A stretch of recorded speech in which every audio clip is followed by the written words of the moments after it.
Okay, so this is a follow-up to my first video on Ellen Fisher. If you haven't seen it, I mean, go watch it, that's cool, but you don't really have to. I don't think you're not going to miss out on any sort of context or anything.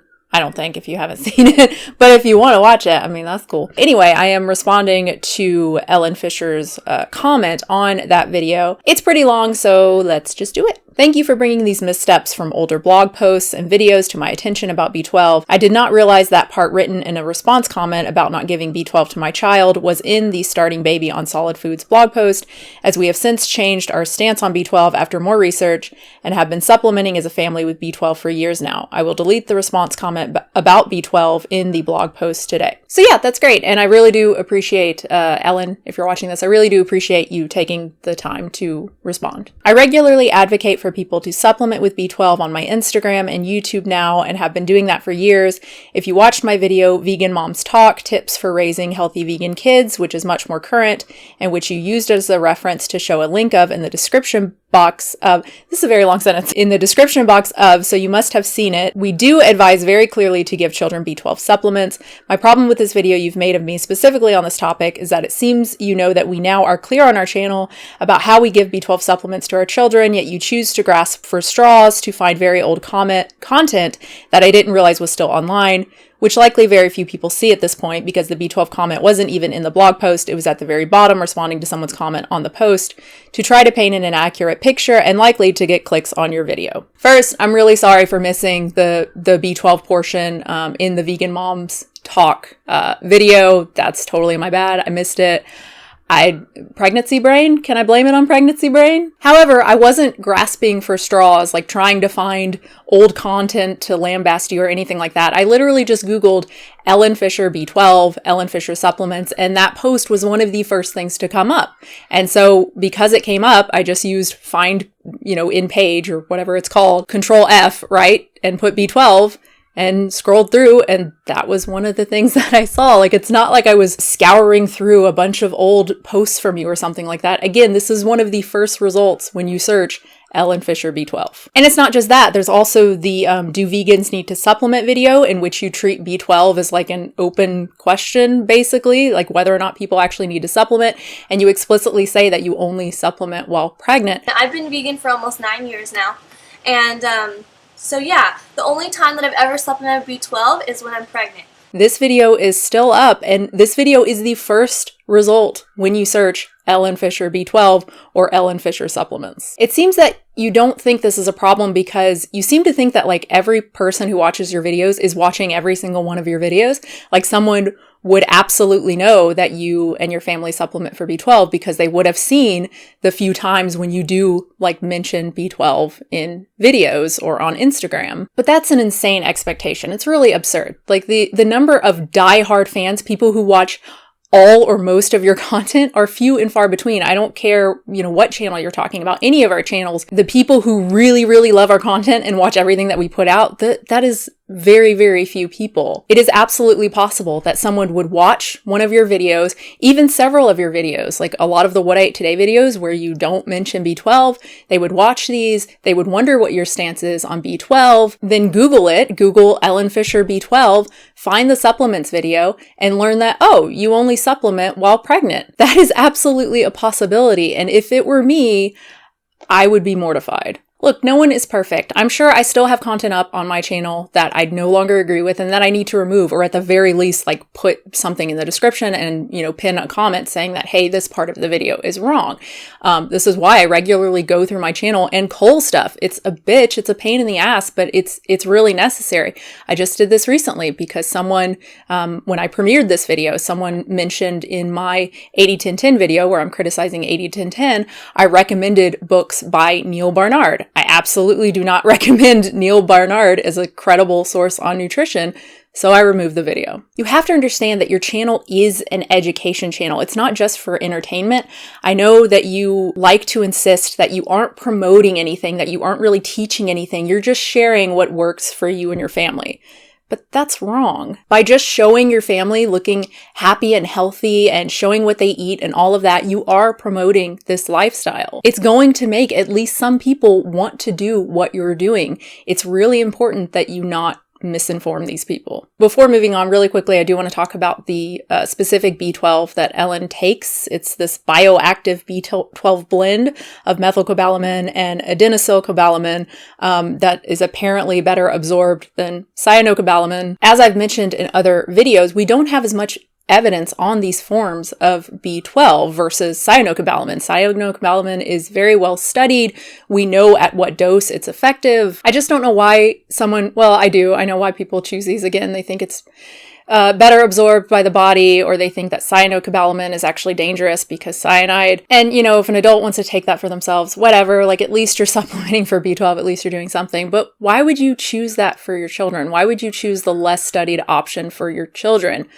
Why risk it? Okay, so back to Ellen's comment. You could have easily emailed me to let me know your concerns about how we still have old content up about how we didn't supplement with B12 before. And if you had brought it to my attention, I would have taken it down and been thankful for you for bringing it to my attention, but you did not do that. No, I did not do that. I don't do that for anyone because this is not private information. This is information that has been posted publicly. This is information that anyone can find. And I had no reason to expect that you would remove anything just based on my request, especially anything to do with vaccinations. I mean, to be honest, you guys, anti-vaxxers, are like not the most open to criticism. And I was right. It's clear that you have no intention of removing the videos in which you promote anti-vaccine propaganda. And again, you still have the supplement video up, which also promotes the anti-vaccine book, but again, says that you only supplement for B12 while you're pregnant. And just to be clear, this video was not for you. Very rarely do I ever make a response video that is for the person I'm responding to. More often than not, I am making it for the viewers of that person. In your case, with your stuff, specifically, I was making it for people who are not anti-vax, who are not like anti-science in general, but who watch your content and maybe they don't know about the problematic things that you are promoting. That's why I didn't go into countering any of the anti-vax claims. That's not what the video was about. That's not who the video was for. It's like I said in the Kat Von D video, I don't know how to convince you guys that you're wrong about vaccines. I wish I did, but I don't. And people much smarter than me don't know either. So fuck. The video was to show people who are not anti-vax, who are not anti-science in general, exactly what they are supporting by watching you, and that maybe they should reconsider supporting you via watching your content. You removing a couple of blog posts, it doesn't change that. Another inaccurate picture you have painted is about the diet we feed our children. Our children eat a very balanced, higher fat, plant-based diet with plenty of protein that meets all of their daily needs and requirements.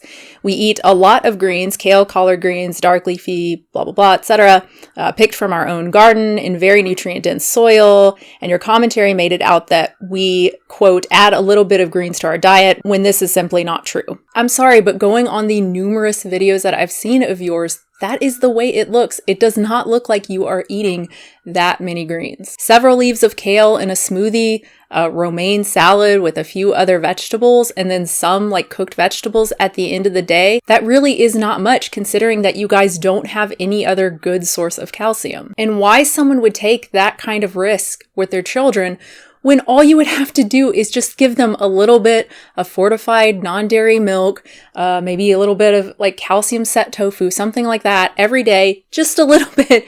Why you wouldn't do that? Why you would take that risk? I just don't understand. I watched every single video of yours from the past year, and in the ones where you are showing a full day of eating, they are all virtually the same. Fruit, low protein salad, low protein dinner meal. And getting lots of greens in general is super good for you when you're growing baby. Lots of minerals and iron, good for teeth health, good for just growing your baby in general. And if you're having a hard time stomaching greens in salads, that's totally normal and okay.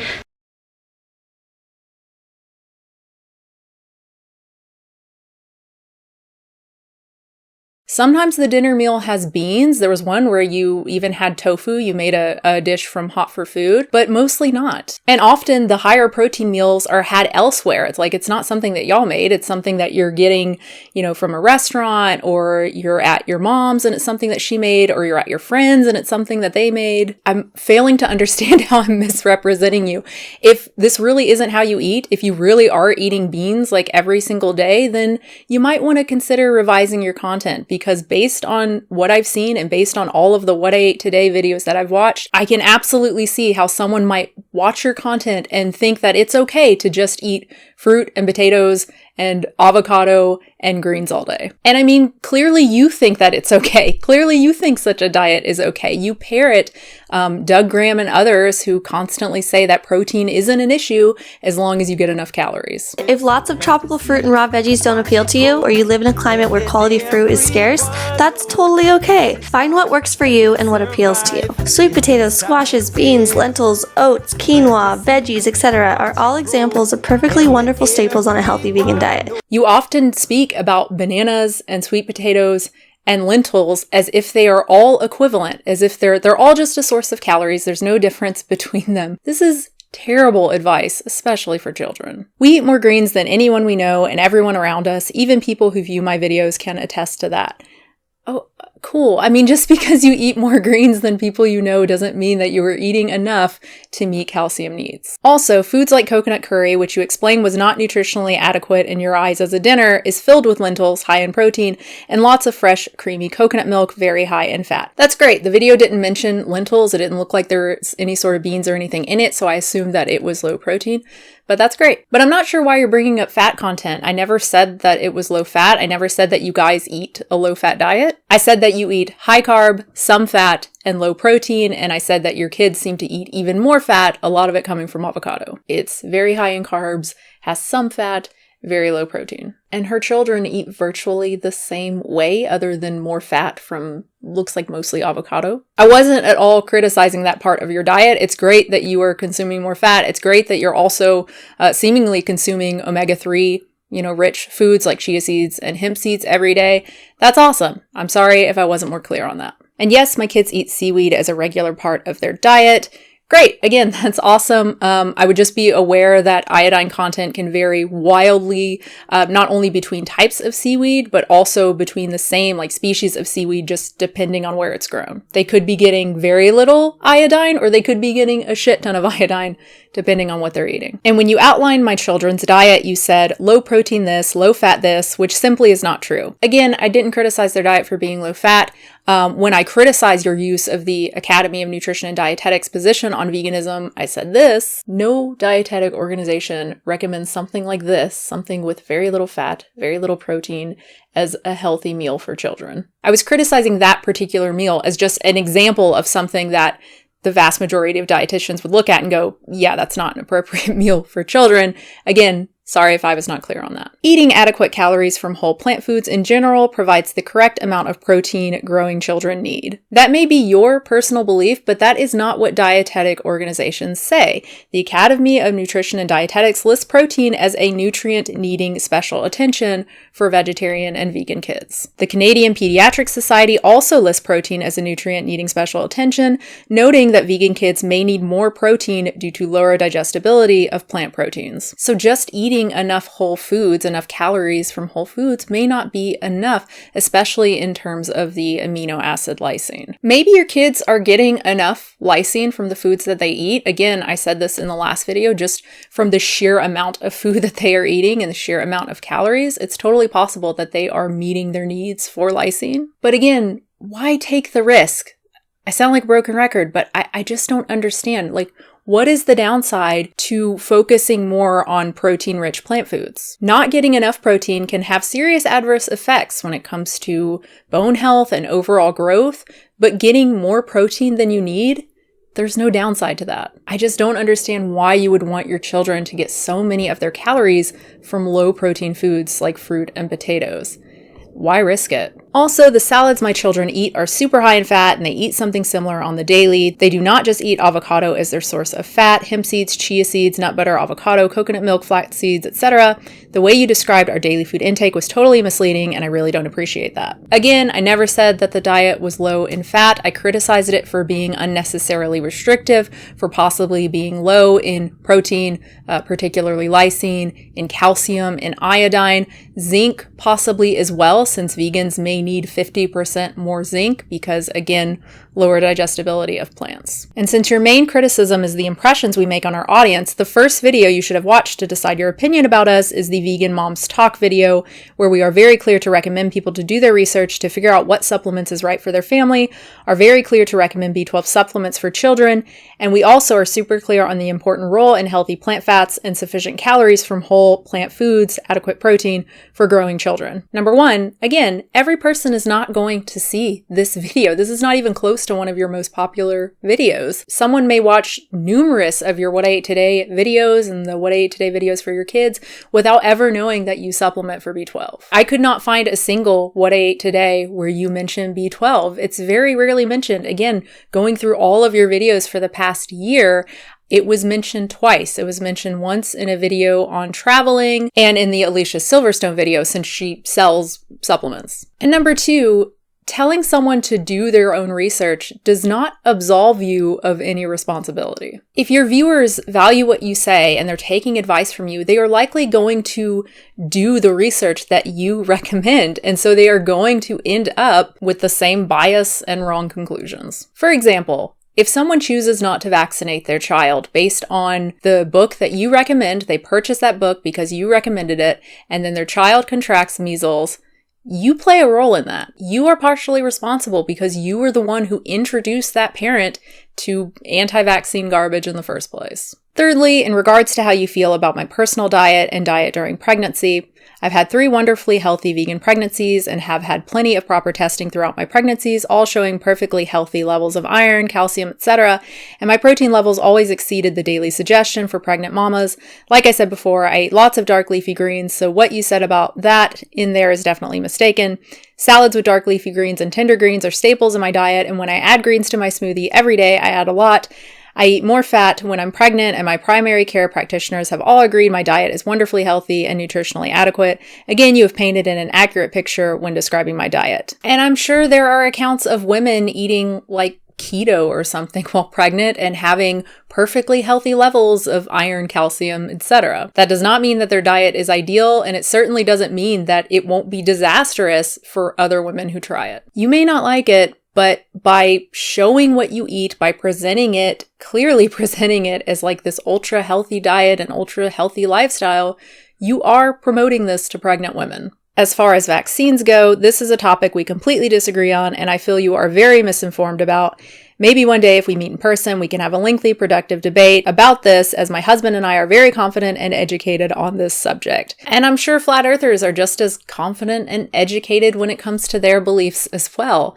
Look, I'm sorry, but Googling does not make you an expert. I am not an expert on immunization either, which is why I defer to the experts, the vast majority of whom recommend the CDC vaccination schedule for the vast majority of children. This is scientific consensus. Reading a book written by a chiropractor who sells bullshit supplements does not make you an expert. It does not make you more knowledgeable than people who literally study this for a living. Also, trying to discredit the book I recommended just because the author is a chiropractor doesn't hold up. It wasn't just because he's a chiropractor, although that really is enough to discredit him as an expert. A chiropractor is not an expert in anything to do with vaccines, but it was also because he doesn't believe in germ theory and because he thinks that the MMR vaccine causes measles. All of this is absolutely enough to discredit his views on vaccinations without having read his book. If you read the book, you would see that it is not an opinion piece. It is a book simply sharing stats, data, and info you can find straight on the CDC and NIH website, written plain and simple on these government sites,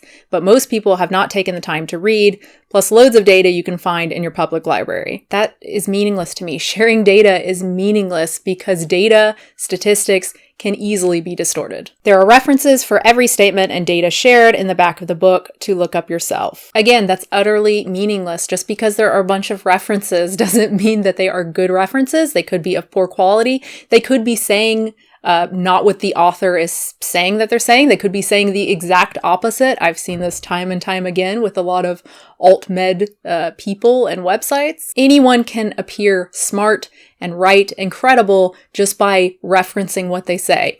It doesn't mean that they are. Stats like how many people in America died of the measles in the years when the disease was rampant versus how many people died of the measles the year the vaccine was introduced. This is very important information to show whether the vaccine should even take credit for the eradication of the disease. So you are falling for a very common anti-vaccine tactic, and that is talking about rates of death from a disease rather than rates of infection. Why do they do this? They do this because rates of death are often on the decline for things like measles and polio before the vaccine.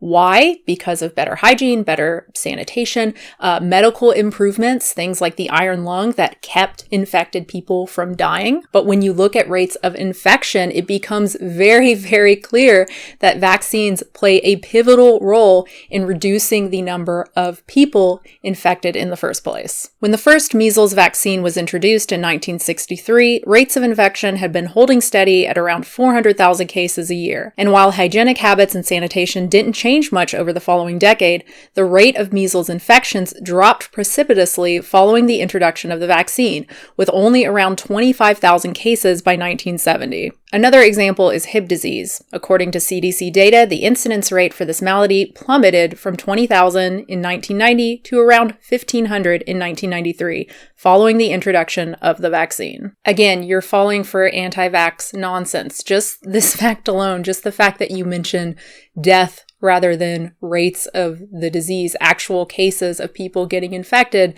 lets me know that you really don't know that much about immunization. Facts like how many billions of dollars have been compensated to families with vaccine-injured and vaccine-killed children in the U.S. from the U.S. government, information on VAERS, Vaccine Adverse Event Reporting System, and how few adverse reactions actually get reported, estimated only 1%, because of the lengthy process it takes for doctors to file these reports, plus their lack of incentive to do so. The list goes on. Again, this is another common anti-vax talking point. They represent VAERS as if it's scientific. It is not. It is just a reporting system. It is not authoritative, and the adverse events are not generally verified. Indeed, as has been reported before, one pro-vaccine blogger reported that the influenza vaccine turned him into the Incredible Hulk.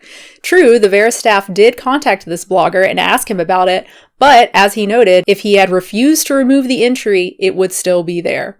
Another pro-vaccine blogger verified that VAERS lets you enter basically anything by reporting that a vaccine had turned his daughter into Wonder Woman. Not surprisingly, anti-vaccine lawyers have made the database almost worthless as a source of information over the incidence of adverse events due to vaccines by encouraging their clients to enter all sorts of reports, in particular reports claiming that vaccines caused autism. This is yet more proof that your idea of doing research is just reading books written by non-experts.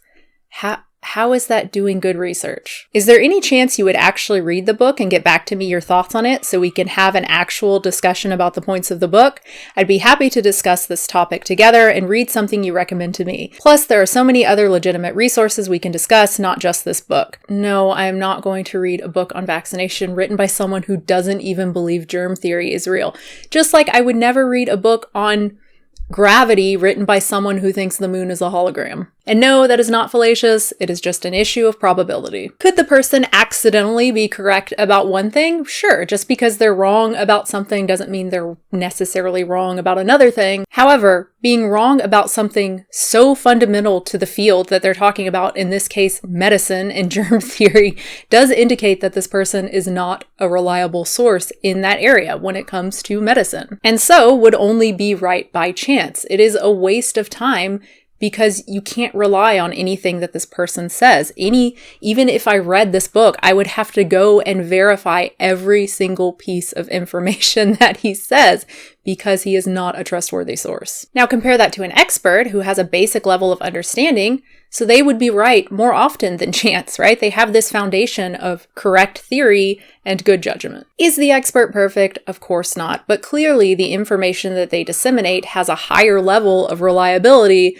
than just guessing. It is not useful to try to gain insight into a field by listening to someone who at best has the reliability of a magic 8-ball. And honestly, probably worse than that, worse than chance, since they are making money disagreeing with experts and scientific consensus. The more of this kind of research that people do, the less informed they become, the more delusional they become. To act like vaccinating your child is a no-brainer and is dangerous if one doesn't vaccinate is simply misinformed and uneducated. I am really sorry that you feel this way. I'm really sorry that so many people agree with you. It sucks. I wish I knew how to change your minds. I fear that the only thing that's really going to turn this around is you guys seeing for yourself just how terrible these diseases are. Seeing more and more kids get sick, seeing more and more kids die from these preventable diseases, maybe that will be enough to convince you. Because look, the thing is, this is going to happen. The less and less people vaccinate, the more and more cases of sickness and death we are going to see. Look, you were wrong about B12 in the past, and you're wrong about this now.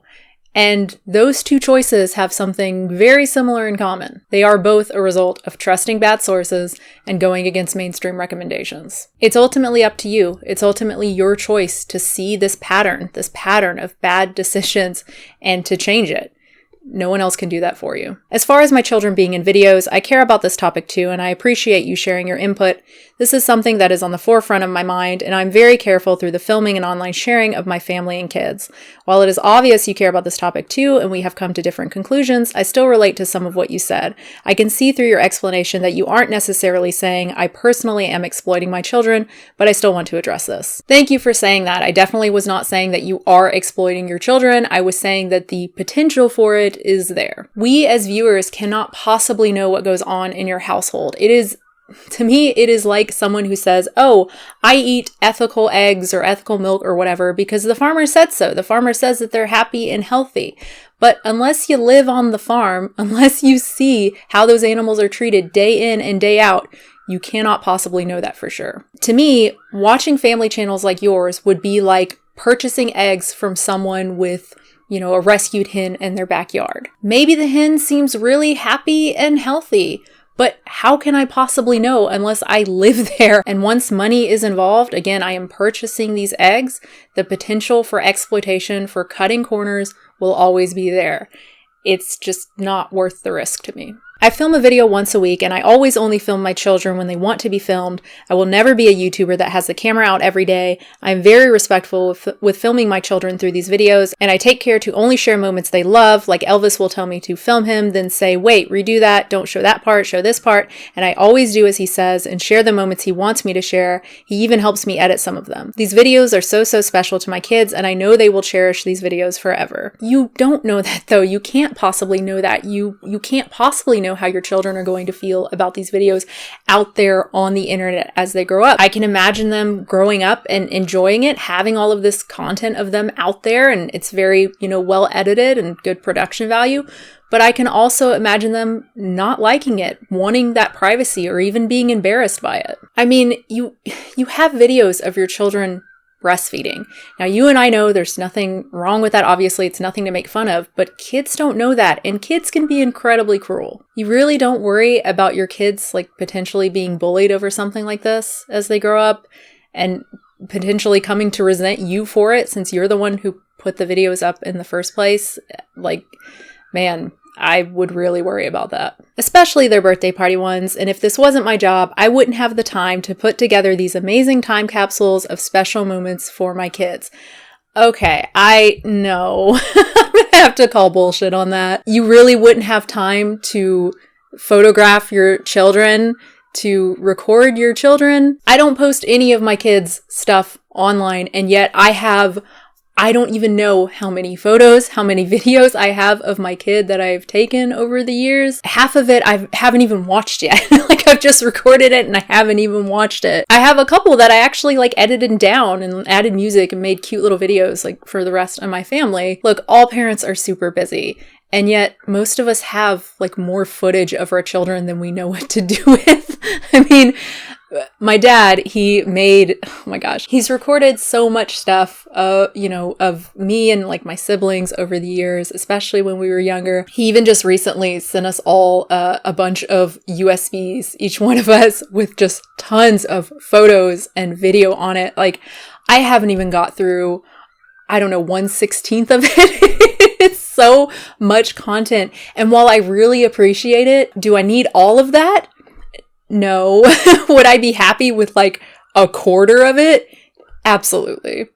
Sorry, Dad. I love that you went through the trouble. It is so sweet, but wow, it's a lot. My point is that when it comes to family content, when it comes to virtually anything, there are diminishing returns. And it seems that most of us who don't have our kids like on the internet, we have no problem producing plenty of content of them for them to watch when they're older if they want to. Producing yet more content that your kids probably don't need and probably aren't going to care about, it's not really a good excuse. In regards to the whole argument that some people say, if you show your kid online at all, then you are exploiting them, I beg to differ. If one really believes in that statement, then they shouldn't watch or support any movie that has child actors in it, because are they also too young to give consent to have themselves filmed or photographed that is shared publicly? So I never made this argument. I never made any sort of consent argument. I have no problem with people showing their kids in videos. I watch a few channels that do that.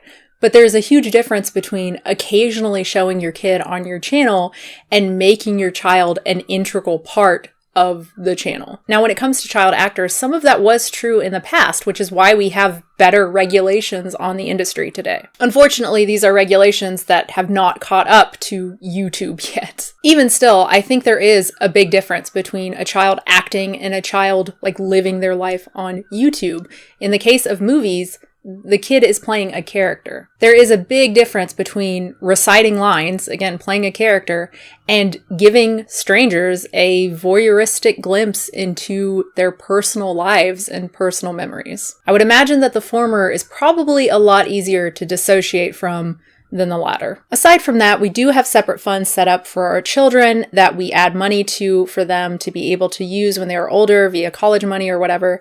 I don't think this topic should be considered blanketed right or wrong because there are many factors to take in account for each person sharing. Not to mention, I do not bank on my children for income. There are plenty of videos where my children are not in them, and as my children age, I will appropriately adjust how much my children are in my videos based on their desires. That's great, but clearly your channel, at least currently, is very much focused on your family life and on your children. Virtually all of your most popular videos are about your children. So, I find it really hard to believe that you would not suffer financially if you stopped including them in your videos. And that in and of itself is a strong motivation, even if unintentional, to pressure them into being in videos. Kids can pick up on a lot more than people think. And just because your kid says yes doesn't mean that it's actually something they want to do. They may just want to make you happy. And so they're saying, yes, I'll be in this video just to make you happy. Anyways, if you ever come to Maui, I'd love to meet up with you. Yeah, no, I saw that video that you did of, I think it was 5 reasons not to move to Hawaii. Yeah, I will never be visiting Hawaii. And although I disagree with a lot of the things you promote, and although I wish you didn't make a negative and inaccurate video about me, especially not one that is called Ellen Fisher Teaches You How to Endanger Your Children, which is positively just clickbait and out of line, as a mother, I'm sure you understand how uncool it was to do that, especially when it's not the truth. But it is true, Ellen. I'm sorry, it is. You promote anti-vax. You promote people like Don Bennett, raw foodists like Don Bennett as experts, a guy who literally made up his own credentials. You promote an unnecessarily restrictive diet. You promote not using sunscreen and getting super duper tan. More on that in a minute. You don't get a pass just because you're a mom. And I really don't appreciate you pulling the mom card and like, you're a mom too, so you should understand. You know what? If I say stupid shit, if I say potentially harmful shit that could harm children, I hope to God that someone would make a video calling me out for it. It's unacceptable. Sorry. I am 100% at peace with the choices I make for my children because I make informed choices. I question, I research because I love my children. Just because you make informed choices or what you think are informed choices doesn't mean you're making the right choices. I'm sure that when you weren't regularly supplementing for B12 and you weren't supplementing your child for B12, I'm sure that you thought then that you were making an informed choice, just like now you think that not vaccinating your children is making an informed choice. It doesn't mean that you're right. It is far more likely that your informed choices are a result of incompetent researching and that you're wrong again. Again, the scientific consensus is that vaccines, like the MMR vaccine, are good. Also, the FAQ section you found isn't even on my actual website. If you go to my website, ellenfisher.com, you will see there's no link for an FAQ page, and it hasn't been there for over 2 years now. The page you linked was from an old version of my website from years ago, and somehow my website developer forgot to disable that page. I didn't even know it was still available to read online. You must have found it through Google, so I just told him yesterday to disable the page. Again, this is something you could have easily just emailed me about, but you never did. That's great that you removed it, but ultimately you are responsible for your own content, not your web developer, but you. I found the FAQ page, again, just by Googling Ellen Fisher B12, Ellen Fisher supplements. It was one of the first things that came up. Other people found it too. That's where they were getting your crazy quotes about sunscreen. They were getting it from that page. Again, your channel is ultimately education. You may not see it that way, but it is. And so it is very important that you go through old content and get rid of stuff. And the fact that you thought this was removed years ago and it wasn't, and it has been up this whole time, it suggests that you are not making the effort to do that. So please consider doing so. Okay, and now she starts talking about sunscreen and stuff, which I didn't talk about in the last video, but I did talk about in the pinned comment that I have on the video, again, quoting her crazy stance on the sun and how it's not out to harm you and that they don't wear sunscreen. So yeah, she's now responding to the sunscreen stuff. When it comes to sunshine and skincare, if someone has a problem with us going to the beach once a week and letting the sun touch our bare skin for an hour at early times of the day when the sun isn't strongest, then we can agree to disagree. Yeah, but that is not at all how you have presented it. You said on the FAQ page and on Instagram that you spend 1.5 to 2 hours in the sun. You don't say this is only once a week or that it's early in the morning. And even so, this is still a lot of unprotected exposure to the sun. And you and your children's deep tans, they tell the whole story, right? Like, they suggest that you guys spend a lot of time out in the sun without sunscreen. And that is a problem because there is no such thing as a safe tan. A tan is the body's response to injury from UV rays, showing that damage has been done. A base tan only provides a sun protection factor of about 3 or less, which does little to protect you from future UV exposure. By letting your children tan, you are increasing the risk for skin cancer. The sun is essential for health, vitamin D, the happy vitamin, and we shouldn't be so afraid of the sun that we have to slather our skin with sunscreen every time we go outside. Again, that is your personal opinion, your personal non-expertise opinion. We absolutely do not need sunshine for vitamin D. We can get it from supplements. And while getting a little bit of unprotected sun, say to produce vitamin D, while that's fine, that's clearly not what you guys are doing by spending 1.5 to 2 hours in the sun and getting very tan. That is skin damage, and the risks far outweigh the benefits. That being said, we of course take care to hang out in the shade often while we are at the beach. We put hats on them if we are going to be out for long, go to the beach at early times of the day before the sun is strongest, and take care not to get too much sun. And that's the problem. You clearly don't know what too much sun is. Your idea of too much sun is not evidence-based. You seem to believe the myth that's propagated by tanning salons, essentially, that tanning is fine and healthy, that it's burning that's the problem. And while burning is certainly worse than tanning, tanning is still unsafe. And that FAQ page that I didn't even know existed still is out of date to what we do now anyways. We do use a natural zinc sunscreen to put on our noses and shoulders when it's a really hot day, or if we plan on being out for longer than an hour or two. And babies are a different story. We keep her in the shade for most of the day, but let the sun touch her skin for about 10 to 20 minutes a day.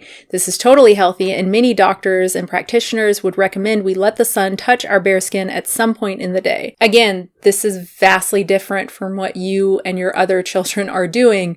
Your deep tans tell the whole story. All that being said, I am not out online posting about or advocating anything about sun exposure. People can do their own research and do what they conclude is right for their family. It would be nice if this type of thing wasn't blown out of proportion for people acting like I'm a mother who doesn't care about their kids' skin. Of course I do.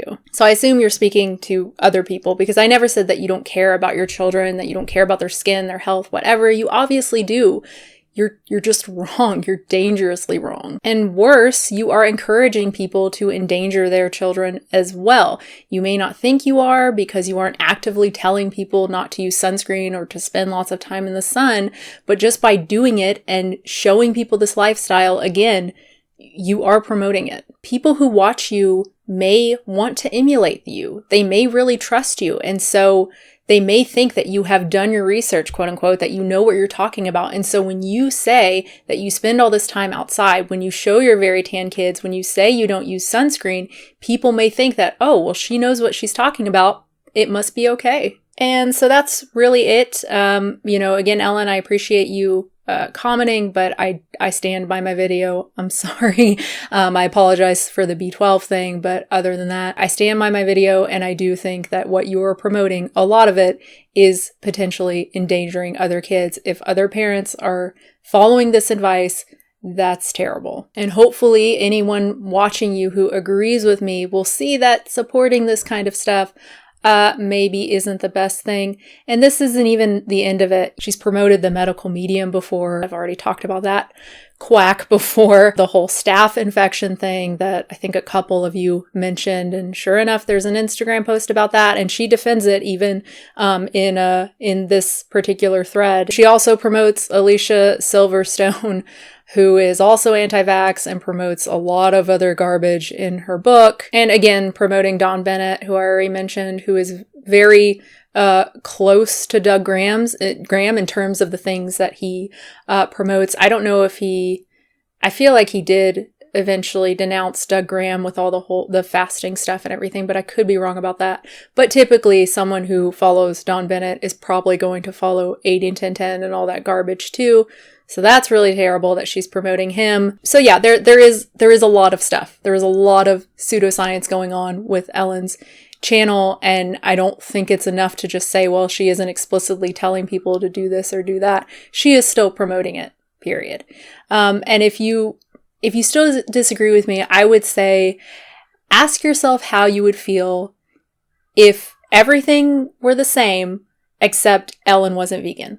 So she's still anti-vax, she's still promoting all this pseudoscience, but she's not vegan. Say she's eating a different kind of restrictive diet. Say she's eating like paleo and feeding her kids paleo, no grains, no legumes. Would you still feel the same way? Would you still be so willing to forgive, to ignore the anti-vax stuff, the anti-medicine stuff, if Ellen were not vegan? So that is it. Thank you for watching, everybody. I hope you enjoyed it. Subscribe, that's cool. Support the channel, patreon.com/unnaturalvegan. And I will have a new video very soon.